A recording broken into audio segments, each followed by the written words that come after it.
I am really excited to hear about this topic. Will healthcare follow the usual hype cycle for AI? I am going to hand over to Dr. Schoolman to introduce himself and jump straight into the keynote. Thank you, Dr. Schoolman. Over to you. Well, thanks so much, Sophia, and thanks everyone. It's really exciting to be here today. I think this idea of healthcare reimagined, it's a really hot topic right now. But what is it that we're trying to reimagine, and what role is technology going to play in the future of healthcare is really the topic for today. So let me bring up my slides and then chat with you a little bit. We're going to go for about 20 minutes worth of slides, and then we have plenty of time for Q&A after. But again, if you have any questions along the way, please just put them in the Q&A, and we'd be happy to get to them. So, so the question is this idea about transformation and how are we going to use technology like AI to transform healthcare, and what is it we're trying to transform, and what is it we're trying to accomplish? So as motivation, my background is I'm an internist, health services researcher, health economist here at Stanford in the medical school and the business school, and I run our Master's of Science in Clinical Informatics Management program. That's a new degree program in the medical school. Our goal is to try and think about how to use technology to tackle the triple aim of cost, quality, and access. And to motivate us in our talk today, this is data that we just published a little over a week ago on what's happening to health insurance in the United States. So the cost of health insurance now for employer-employee contributions to health insurance, just the premiums alone, are over $22,000 per year in 2022. And what this figure shows is how that's changed over time in real dollars. So health insurance costs as a percentage of median family household income in 2000 was about 13%. It's now up to about 25%. And all of us know that there's huge pressures coming to try and increase healthcare costs, at the provider level, which is going to show up as increased health insurance premiums over the next several years. So from the perspective of all of us as consumers of healthcare, this is an enormous challenge to try and understand where is all this money going, and most importantly, how does it provide value for me as an individual consumer? At a macroeconomic level, what we need to think about is how to use technology to change the trajectory of spending in this country. This is adapted from a RAND analysis 20 years ago. But what you see in red is our current projections of healthcare spending between now and 2030. And we expect healthcare spending to grow about 5% per annum. So by 2030, national health expenditures will approach $7 trillion. So we're spending a lot today. We're projected to spend even more over the next several years. So we've talked for years about bending the cost curve at an abstract level. Let's think about it from a more technical level. And so the issue that we have to bend the cost curve is productivity. How do we get more out, services out of the existing infrastructure? And Hillstead said that when retail industries adopted digital technologies like barcode scanning, they got about a 1.5% per annum increase in productivity. And so you all see this in terms of inventory management, self-checkout. Supermarkets are totally different than they used to be. But again, all of that just resulted in 1.5% increase in productivity. But when we're thinking about healthcare, that gives us the blue line, which means by 2030, we'd save almost $1 trillion in spending in healthcare. That could be $1 trillion in our pockets. That could be $1 trillion reduced, federal spending. These are enormous amounts of money, obviously, that we're talking about. the really most aggressive estimate was telecom. And the telecom industry, 30, 40 years ago was copper wire based, and it was an analog system. And telecom adopted a digital infrastructure over a rapid period of time, fiber optics, cellular, all the stuff, the technology we have today. As a result, they gained about 8% annual productivity, or realized about 8% annual productivity gains.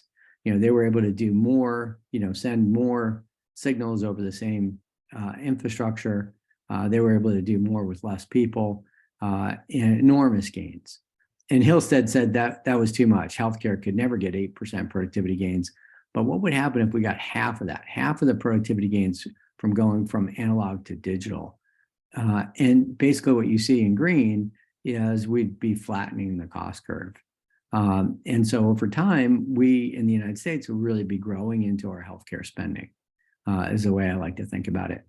Now, are there analogies? Are there, how much of healthcare really is analog? And I'm going to argue a lot of what we do today, and a lot of our business processes remain analog.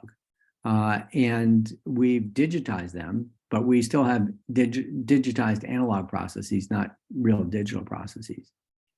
And so this is our objective. How do we think about using technology, such as ChatGPT or any other AI or ML? Obviously, being faculty member at Stanford means every lecture at Stanford is about the future of whichever field related to AI and ML. But how is this going to help us accomplish this goal of building productivity into the healthcare system? So, we've got lots of different technologies available to us to think about the world in a very different way. And I always show this picture of Steve Jobs with the iPad, and think about, can we think about the world through an entirely digital lens? How much services could you push through a technology like an iPad or Alexa speakers? And if I was with a group of students, I'd send them out to a conference room and brainstorm, and they'd come back with gazillions of different ways in which we could use these technologies. We have this whole Internet of Things concept that, we're now in this digital universe where, everything in our home is potentially available to understand. We have wearable sensors. There's a whole nother dimension that we could do to try and understand our health. At the bottom is computer vision. We're doing experiments here at Stanford to see whether we could use computer vision to help us understand and document the care we're providing to patients, but also use computer vision to help seniors stay in their homes. Alexa is an AI ML voice interface. Really opens up whole new possibilities of caring for patients in population health. Telemedicine, just an explosion of bringing access, improving access, whether that's actually had efficiency gains, so it remains to be seen. And then we have this whole new concept of large language models available to us to build lots of new services for our patients. I want to shortchange this by saying our initial forays into ChatGPT suggest that actually this is going to be really challenging for us to implement in healthcare. You've probably seen some of the things in the New York Times about hallucinations. But one of the core features of this conversational AI chatbot is it makes up conversation and it makes up data.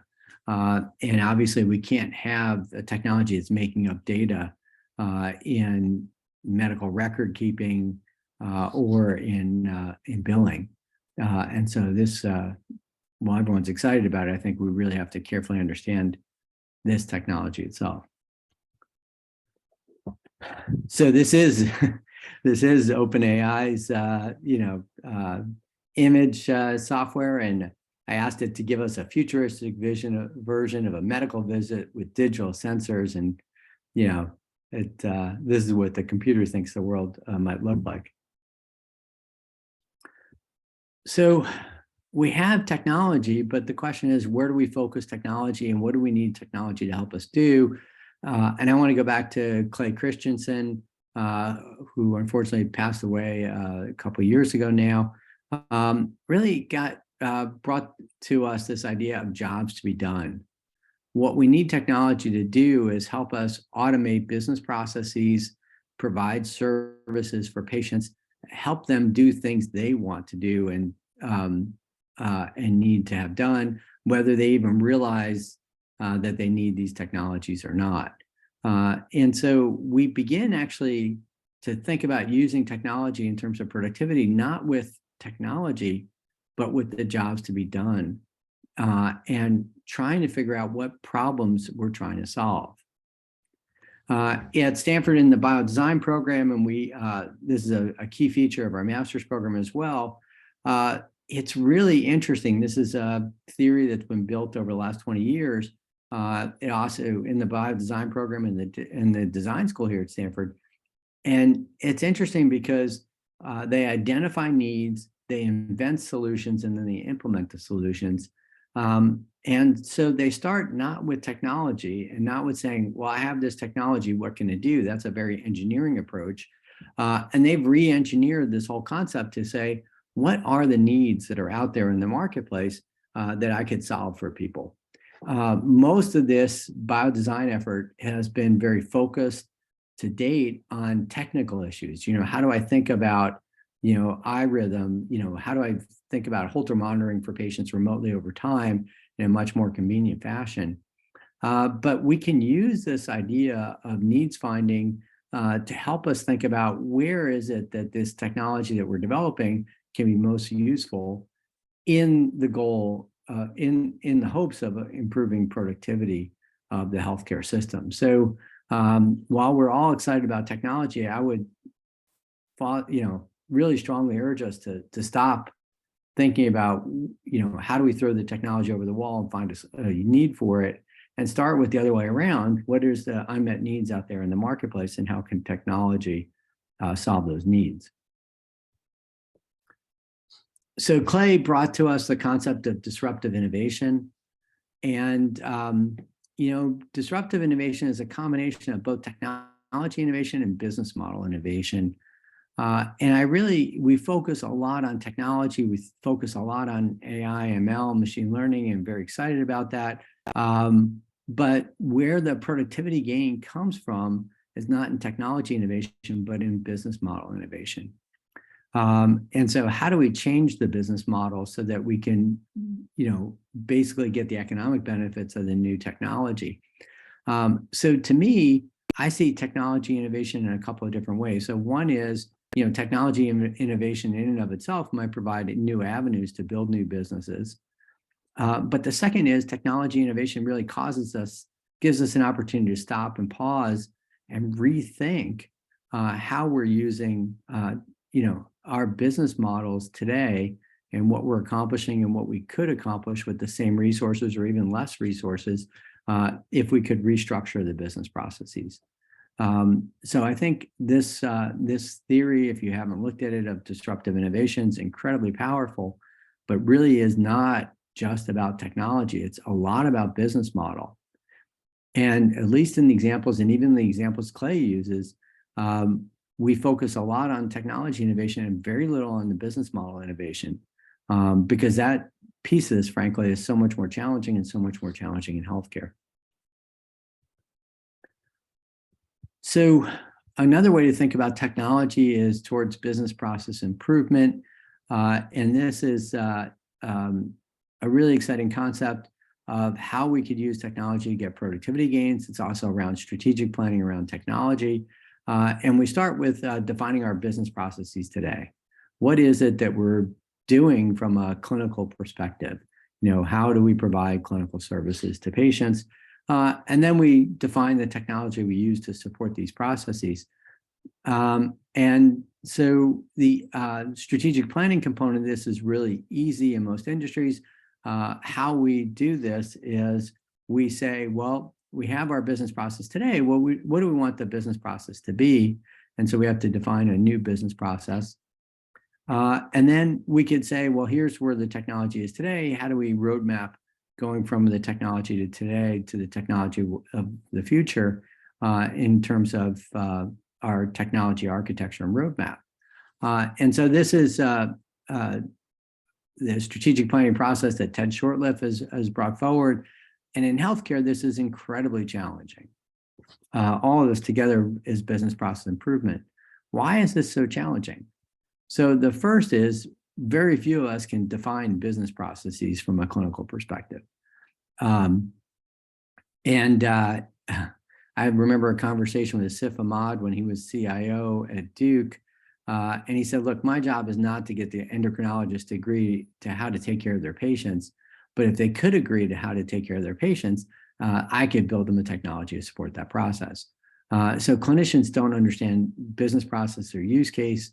Most of us as organizations don't have really clearly defined roles for these things. Defining the new business process becomes even more challenging because, again, we didn't have a business process. And so basically, as we make investments in technology, we have to guess what the business process should be that the technology would support. And this is where we run into huge problems, huge challenges. We overbuild technology because we don't have clear instructions going forward, and we see significant cost increases. So as we're thinking about technology, I want to think about healthcare as very different markets. So we have a prevention market, acute care market, chronic care, and catastrophic care. And the way in which technology can improve productivity in each of these markets might be very different, and the types of solutions that we might come up with might be entirely different. So how do we do this? How do we go forward to address these productivity challenges and use all the tools available to us to really accomplish these goals? And I want to talk about very briefly data architecture, data and services, analog and digital, and finally business model innovation. So this is a report that we put out for the National Academy of Medicine last year, where we looked at COVID-19 and its our ability to understand the pandemic and our assessment of how technology was able to help support us, as well as failures. And our conclusion was, as the U.S. looks to the future, it needs to embrace the importance of data architecture for any coordinated national or international response to health crises. I think we have an architecture that basically, the use case of a pandemic, our technology infrastructure and architecture didn't support. How could you address this? Well, we built technology around hospitals, and we all spend a lot of time doing that. There's a whole other architecture approach, which would be personal health records. They're trying to do this in France. They're trying to, I'll show you some data from India. A very different model about how to think about technology and architecting the data around individual patients to solve the problem of how do I get data to be accessible and mobile? How do I make data a verb? And how do I make it longitudinal over time? So obviously we have technology available to us in the US. Apple has its health record both in iOS versions and in Android versions. But on the right here is actually the technology architecture that India is considering. New York Times profiled the digital banking system that they've rolled out across the country, really revolutionized the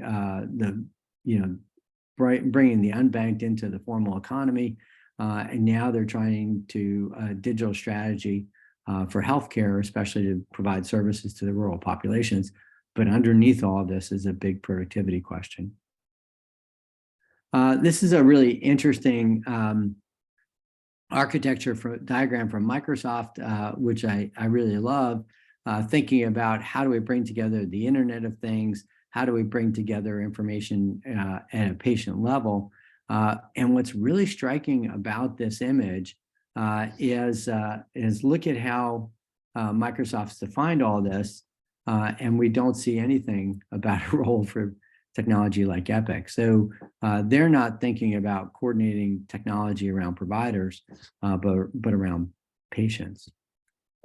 And obviously our 21st Century Cures mandates APIs finally coming to fruition. So this is going to be a huge enabler in the market as this really gets rolled out. So, one of the pushbacks I get when I talk about the data architecture piece is that patients don't want their data. No one's, jumping up and down demanding data. Why is that if this is such a critical feature? So on the data side, we want the data to be machine readable, accessible, and comprehensive and valid. But how do we build all that if people don't demand data? Well, they don't demand data. What they demand are services. And in order to provide digital services, we need high fidelity clinical data. So I see data architecture as a means to an end and not an end in and of itself. And I think we need to discuss this a bit more. We want the data to be available to provide, say, self-monitoring for diabetes and closed loop. We want it to be accessible to build technology like that we talked about with AI and ML or other digital services. And we need the technology, the services to increase patient engagement and give people tools to actually help them manage their own care if we want to improve productivity.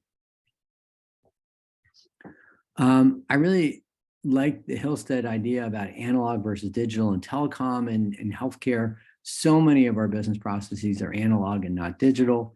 And I'll just show you one that really stands out. Usually if we're in a room together, people would laugh when I show this. But look at our healthcare system, and the state of our healthcare system in terms of technology compared to technologies such as credit cards. It just shows you how we're an analog business process, and encumbered with the entire enormous costs of implementing analog. If you pull out your Blue Cross Blue Shield card, you're paying about 30% transaction cost between the insurance company and the provider. If you pull out your MasterCard, you're paying about 2% and you get one of that back.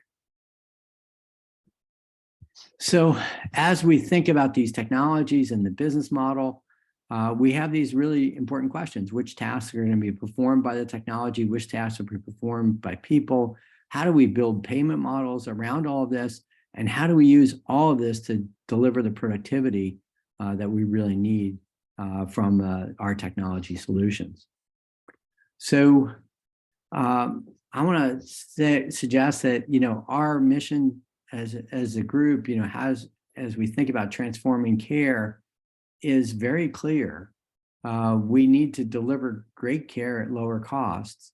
It doesn't make a difference which debate you're following. The LA County Schools, issue, if about wage rates and compensation, the debate in Washington about the future of Medicare, all of it ends up with the same result, that our healthcare spending and our pace of healthcare spending may not be sustainable over time, and that we really need to think about how we use technology to accomplish the goals that we need. I think for me, it's a really exciting time to have this lens and have this perspective and potentially a solution to a pathway forward. So Sophia, let me stop there and see if there are questions. Happy to take them. I think there are a couple. There are a couple. Dr. Schoolman, do you want to stop sharing your slides and so we can see you as we're answering questions? Thank you. Thank you, Samu and Megan, for being our first couple of questions. I'm going to ask Megan's question first, since we just spoke about that. Dr. Schoolman, you mentioned that patients don't seem to want their data. Megan is wondering how we know that. Yeah, it's not that they, I should be careful about hyperbole. Some people want their data for sure. The vast majority of people, don't reach out and ask for their data. But what they would ask for is services. So again, data by itself, even, do you want your old lab data? Even if I, go back and look at my data from a couple of years ago, it's not all that exciting. But what would be exciting is, we just finished open enroll, just started a new health plan year. It's early in the year.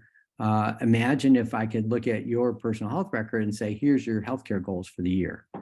You're overdue for cancer screening, your blood pressure, you need to schedule a primary care visit because I don't like your blood pressure. And so, it's not the data themselves that are really kind of compelling. I got an email from a former assistant the other day who got her healthcare data and then she didn't know how to interpret it. So what we need are services to take the data and bring that to you as here's a solution to a problem you have. Go back to the jobs to be done.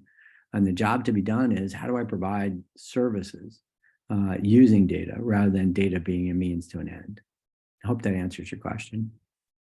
That was great. Thank you, Dr. Schoolman. Megan, I hope that answers your question. If you have a follow-up question, please let us know via Q&A.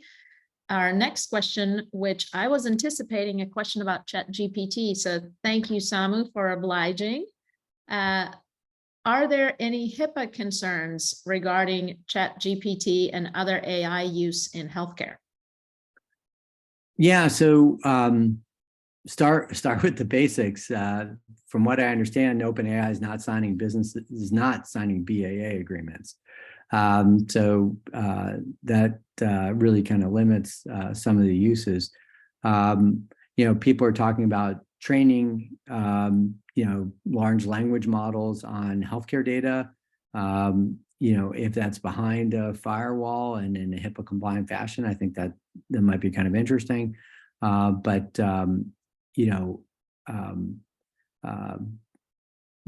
So, part of the question here is developing the technology. And I think that's possible in a HIPAA compliant fashion. But again, we have to decide, where does the data reside? Is it behind our firewall, or am I porting out data to somebody else? If I'm porting out data, then to build models, then that data have to be in a HIPAA compliant fashion. You could think about a world off a personal health record where the patient requests the data from the provider and then turns the data over to a ChatGPT model or whatever LLM technology you want to use, and that could be an approach to doing this. But I think those are the basic issues, concerning HIPAA. It's just because we're excited about it doesn't mean we can architect our data in a way that, as provider organizations, doesn't deal with HIPAA. Thank you for that. Samu, hopefully that answers your question. Please type a follow-up if you have one. We do have a question from Amrish. Is technology the most important solution for the U.S. healthcare system problems, or could it be a change in policies? Yeah, I mean, at some level, it's kind of chicken and egg. I think the answer is both. What technology gives us, I'm hoping, we've had policy discussions about some of the data I showed you for 20 years. Halstead's paper originally came out in 2005 before Dave Brailer got appointed to the Office of National Coordinator. So these are not new ideas that we have a productivity challenge. What's really new is the technology is maybe giving us a new lens and a new way to look at some of these policy challenges. And so I'm excited about, really pushing on how do we reimagine meeting people's, again, unmet needs, jobs to be done with technology, and then pushing the policymakers to say, well, here's an alternative. Here's why this alternative might be more efficient, more effective, improve access, improve quality. And we need to have the policy, policy now is a barrier. So I think it's kind of both. The other thing I would say is, another way to approach this is from a regulatory perspective. And, a lot of what we do in the delivery system side is incredibly heavily regulated, in lots of different levels, lots of different administrative processes that might come from the federal government or might come from the private sector. But if we jump to the patient side, The patient side of health IT is not regulated. And so really, we have privacy protections through the Federal Trade Commission and through California's privacy laws. But the kinds of things that we could do on the patient side might be an entirely new avenue for us to consider. There's a follow-up question from Megan, who says that we can all agree that technology has helped create efficiencies. However, a big issue that she's seeing is physicians and their belief that technology leads to burnout. So an example she's giving is the most common example is inbox overload and the physician's inability to spend quality time with their patients. So I guess the question is, how do we have technology, but yet ensure that physicians and other healthcare providers are not burnt out by learning or using the new tech? Yeah, I mean, I think this is, this is a complicated question, but the technology we adopted, the people that love the technology that we adopted, at least the people I've talked to, are the people in the billing office. Oh, right. This wasn't a technology that was the most provider friendly and provider workflow friendly. That wasn't the major use case when we had, when they built the technology and we adopted it. So I think these challenges are real. And this goes back to kind of workflow issues, user interface, data architecture, and also payment models. So, when I round, I'm inundated too, but a lot of those emails are around administrative things, that I get in my inbox, which are even more challenging. So, I think, there's good tech and bad tech. But I think it's really clear there was very little evidence that this technology was designed for productivity on the provider side.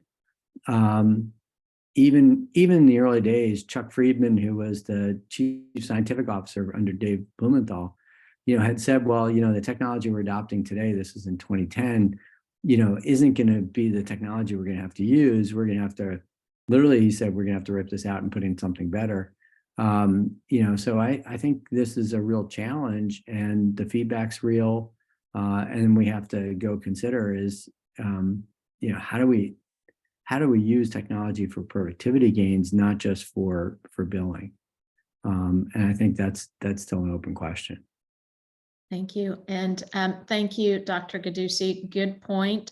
We do have content later today that also talks about technology and burnout.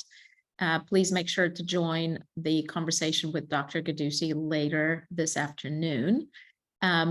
A question that we have from Samia is, you talked about a bottleneck in digitizing healthcare, and you showed us an image of a credit card versus a paper insurance bill. We do use digital wallets and we have contactless payments. So what is preventing healthcare from taking another leap or step forward? Yeah, I think that's a great question. And we have teams of people right now, students working on this question. At some level, there's a firm level challenge, and then there's a market level challenge. And so one of the questions is there any productivity gains or any economic benefit to an individual firm adopting some new technology like a Visa card model or digital payment model? I guess empirically the answer is no, because most insurance companies haven't adopted it. From a provider level, if I have one digital wallet with Anthem, but everybody else is still the same paper-based, insurance card, my business process hasn't changed. I don't save any money because Anthem's only 5% or 10% of my patients. And so for 95%, I still have to have like two systems running, and it actually could end up being more expensive. So I think it may be that in some cases like this one, it might be a market level solution that's needed rather than a firm level solution. So, for example, can Medicare be the one that would push forward a digital wallet for healthcare? It's the same way the Indian government is pushing forward. It's a really interesting idea that they're thinking digital first as a strategy in the country. And to get your COVID shot, you had to set up your personal health record. I think they're being very aggressive with that lens. I think we could think the same thing and deconstruct some of these billing processes that have just evolved over time and standardize them, and push at a market level rather than a firm level for some of these things. The other thing is a lot of times the providers are the ones who are paying the cost of these inefficiencies. We did a lot of work on administrative processes for a large provider organization where it was costing $20.49 to submit a bill, which is, really crazy. But from an individual health plan side, they're just dealing with, their plan structure and not the plan structure of 20 different plans in the market. And so it's may or may not be as much of a pain point for them. But I'm cautiously optimistic that if we could explain where all this money's going, David Cutler says it's $250 billion in waste. Will Schrank says the same number. Health Affairs just had another, Bill Frist just came out talking about this. I think there's a real opportunity for us to focus on, the transaction side, the business process side, and make some real gains because we know the technology can do all this in much more efficiently. I think we have time for another one or two questions. So we have a question. In your opinion, is the rising cost of healthcare more closely linked to inflation or productivity and inefficiencies? I think that's a great question. We have really good data from Joe Dielman at the University of Washington that the rising healthcare costs is due to increase in prices and service intensity. Prices is just we raise prices, and service intensity is we take over community practices and call them hospital outpatient and charge facility fees and increase overhead. So that's all really clear. I think these inefficiencies also contribute to it, in lots of different ways. We're just all of us, the 6% of physicians in the U.S. were employed by hospitals in 2012, and now 52% are employed by hospitals in the last year. So we've had massive structural changes in the market, and I don't think we've caught up to how do we use technology to improve productivity on the front end in terms of variable labor costs, but I think an even bigger opportunities on the back end. How do we build organizations that are much more efficient to manage and run? And how do we build payment processes that are much more efficient and more effective? Right. Thank you so much. With a minute left, I think we will bring this session to a close. Thank you, Dr. Schoolman, for a very informative session. Thank you for the answers to great questions. Thank you to our audience for the questions. The next session, for those of you attending, will be at 11 o'clock. So we have a 10-minute break. And feel free to continue visiting the expo floor and some of our startup booths to learn about how they are planning to digitize healthcare or what changes they're planning to bring to healthcare. Also, for those of you interested, I know there was a question about ChatGPT. If you head to the Nuance booth around lunchtime, around 12:20, we'll have a lunch break. I believe they have a session on ChatGPT. So those of you interested in asking questions about that, please head over there. Thank you, Dr. Schoolman. Really appreciate your time this morning and the fantastic content. And thank you to all of our attendees.